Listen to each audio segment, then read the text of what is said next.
Where are you, man? I know you be on the move. You in Atlanta, Arkansas? Yeah, I'm in Atlanta at the moment. Oh, okay. I'm in Atlanta. What part of town, man? Over here off the West End. Oh, West End. Okay. Yeah, Yeah. yeah. Off 20. Off to around. I'm really off of University. Oh, I know about that too. You used to Okay, have a okay. school over there, man. You used to have a That, school over there. that's a little deep. I'm a little deep in the West End. Hey, you over there by where Rayshard Brooks was hit up. Exactly. Not Yeah. within a mile of me. Really? Yes, Wow. sir. Yeah. Wow. Guys, I'll take this opportunity. You know, the N95 mask, I don't want to be political or anything, but it's been proven to prevent transmission of the COVID entirely. So it's very feasible for us to have some type of an event. You know, I know what we had Top Golf that one time. Yo, the presence for the police is insane out there though. Like everywhere I turned, there was a police officer outside. I'm in Alabama, so I'm a little spoiled right now. All I see is horses and trees.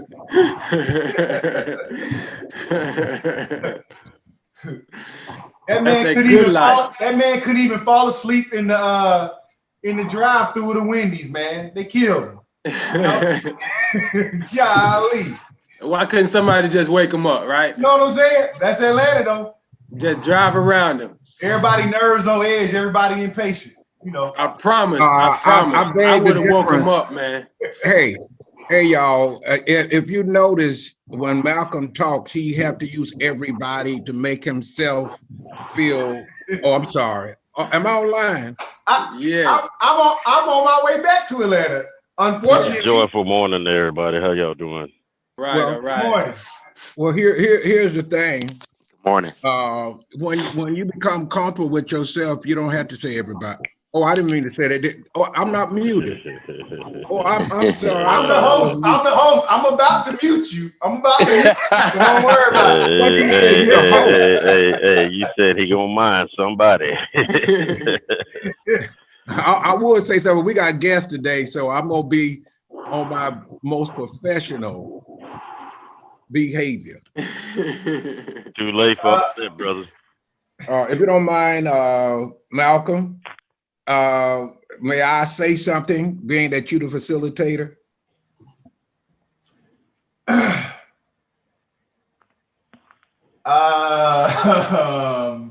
Thank you. Yes, that's a yes. I would take that as a yes. Thank you. Terence says he learned from earlier in his years how to support other men. What did you learn, other guys? What did you learn in your earlier years about supporting males? Because all males are not men. Uh-oh. Set a mouthful. All males are not men. What you got between your legs don't make you a man. True. For the most part, I didn't realize that because I dealt with abandonment issues. I grew up in a home with my mom and daddy.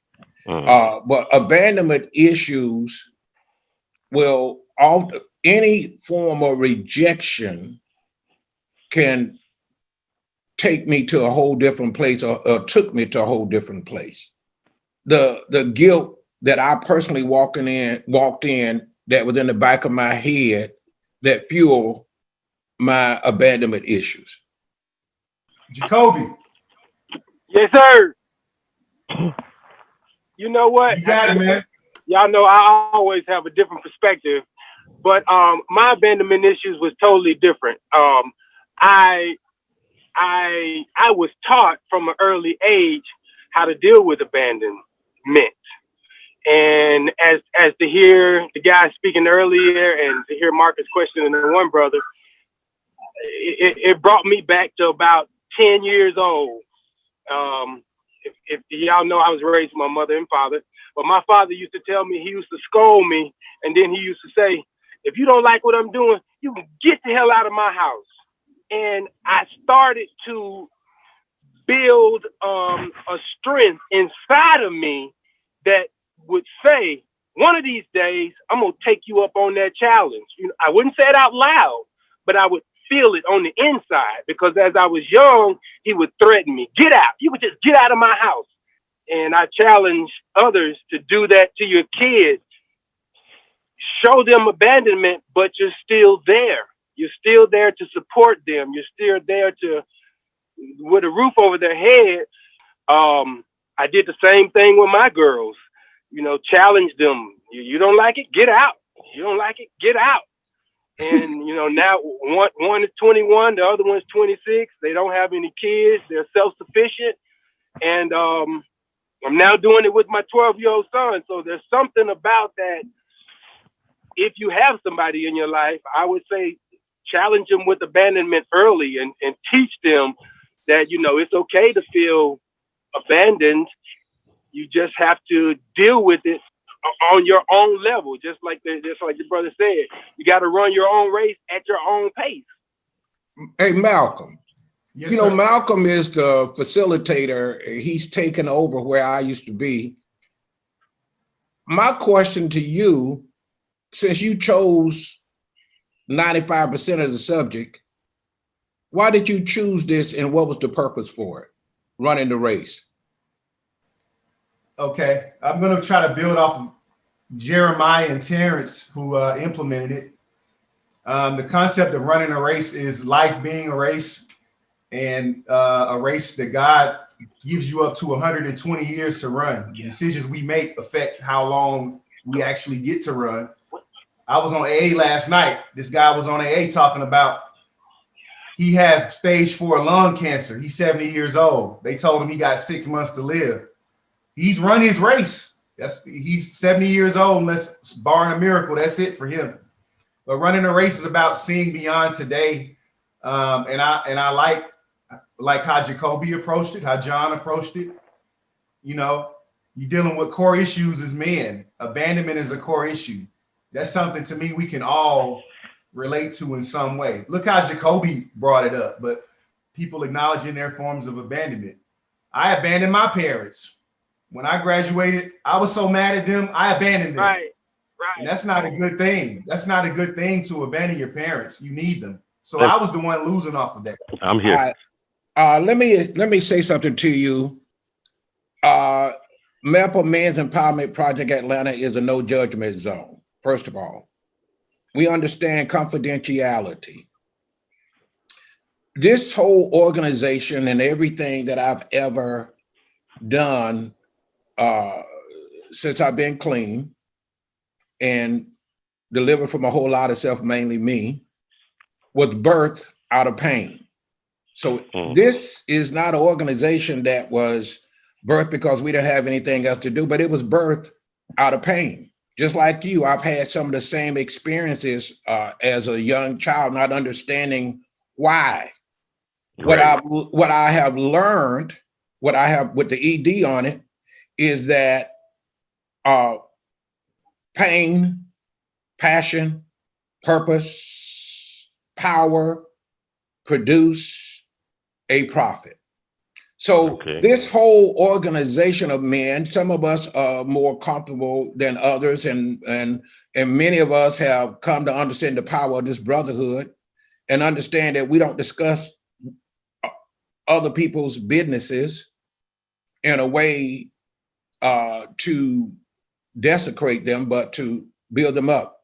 So this whole thing is about owning where we are, but also taking responsibility for where we're going, and not only be a support to each other, but a support to others. Pain is the indicator of greatness moving forward in our lives. For years, I was embarrassed about what had happened to me as a child and being violated and not knowing how to deal with it or what to think, or seeing myself in a very negative perspective. As a child, we don't know how to do certain things and we don't understand certain things, but it normally comes out through various different emotions or how we govern ourselves. And I'm not going to talk about nobody else, but I'm sure that there are other men who have had some similar experiences. and who may not be ready to even talk about it, but I'm honest enough to know that I survived it. And because I survived it, and I'm a believer, and one of the things in scriptures that I live by, the Bible says in Galatians, after you've been converted, go and strengthen your brother. And converted means be changed, or in a process of change. And so this whole thing again is based on being converted, being changed, being a drug addict, everything that comes along with that, is not thinking that I'm better, but using what I came through and being responsible and transparent enough to be honest and be not concerned about what somebody think, because I understand now whoever is thinking a certain way, I'm pretty sure if you put their lives under a microscope, they probably got some stuff too that they're not willing to address. True. You know what I mean? Anybody else want to jump in on that? Maybe Joe, because Joe hadn't said anything, and that concerns me when Joe don't talk. Just listening, to the point of listening to what was said. I got in solution mode, and my mind just kicked into the question to the gentleman that's speaking. Do you write things down that you're trying to accomplish? Do you know what you need? Writing things down really pulls things out of you to where it could give you strength to move forward, because not only do you feel it, you can see it. And when you see it, it really can come to life. That's been working for me, to where I want to throw that out there from listening to what everything is said about running the race. Organization is definitely a strength that can make you move forward. What about you, Donovan? And to not have my father and my mother around, because I was raised with my grandparents, that has had a tremendous impact on my life as a father now, and just as a man itself, because so many things that I did not know, it has hindered me from the person that I was supposed to be, and the person that I'm becoming now. It's got a lot to do with me, and like y'all that's on this line, being around people like this is vitally important, and especially Jeremiah O'Day. That's been like a big mentor, coach to me, like tremendously, to becoming who I am today, man. But that's all I'm gonna say right now. Well, may I ask you another question? What is your what is your race? My race is to continue to seek God, continue to work on my vision for my family, for my son, by leaving something here on this earth, that my son can say, hey, my dad did something for me. He didn't do what his dad did to him. Appreciate you all allowing me just sit in and listen right now. I'm listening to everything everybody's saying, and a lot of it resonates with me. Just at this time, I don't know enough about what's being talked about to say anything other than I do think that it's remarkable that there's support out here like this, and people coming together, sharing and building. I guess the next question would be to me, why does it have to be a race? Why does it have to be a race? So I'm going to kick over to, I call him Jay, but we're at 10 minutes. Wait. No, but you're the one that developed it. Okay, I'm going to make a comment, but we have 10 minutes. Again, we can go 5 hours if you would like. Okay. Why is it called a race? Because it's finite. A race has a beginning and an end, and life has a beginning and an end. Anybody, when you're young, you think you're immortal, and we're not. It doesn't work that way. And also in life, there's no do-over. So it's a race you're learning real time. Well, in other words, when I guess maybe, it's depending on how each person receive it. A race, I hear being competitive. But why? I think I'm gonna chime in on that one, Coach. As an avid runner, like I said earlier, we do the preparation, but it's not always a competition against somebody else. A lot of times that I run, and it is a race because I'm competing against my last score. I'm trying to beat my own history. So whatever I did the last run, I want to make sure that I don't repeat that same again. So it is a race against your own actions. That's the reason why I asked Terrence about what did he do to prepare himself, and how do you get back in it? Because who is he racing against? Think about it. Like he's running, but he's running against what he did last time. He's running against what he did last time. And the same thing for me, and I'm not just him, but it's really how you position yourself in the race. It's not always a competition. Now, if it's business, there is a level of competition in running that race. I'm in competition when I'm in business. I'm in competition. I'm trying to beat my competitors. So it's a business. But when we're talking about our own personal growth, it is a different kind of race. Even relationship, like with my wife, I don't look at somebody else's relationship and say, I'm trying to compete with somebody else's relationship. No, I'm trying to compete against my last year, last month, my last conversation, our last argument, that kind of a situation. Yeah, I like how you summed that up, Jeremiah, because when we had that conversation, we've had the conversation, I didn't know where the topic came from. I thought that maybe Malcolm was doing the topics based on our assignment. And because of this assignment, it has brought Jeremiah and I closer together as brothers, just having a normal conversation, just working things out throughout the week. And so when we look at the race, like you said, the race is within yourself, to race to become a better man, to become a better you. It's an internal clock that goes on in every man's life. And when you set out to do something, you must be able to start and finish. It's like Malcolm said, there's a start and a finish of life in general. So the moment you were born, everything you do, everything your parents do for you or don't do for you is contributing to this so-called race. And it's really on you. Anybody who uses anything else as an excuse, which we all have them, we all have excuses of why we couldn't succeed or this, that, and the other, what would hold us back. But ultimately, you're on your own. And, anyone who you have there to help, to encourage, that's a bonus. That is a blessing. But it's really up to you to push yourself and get it going.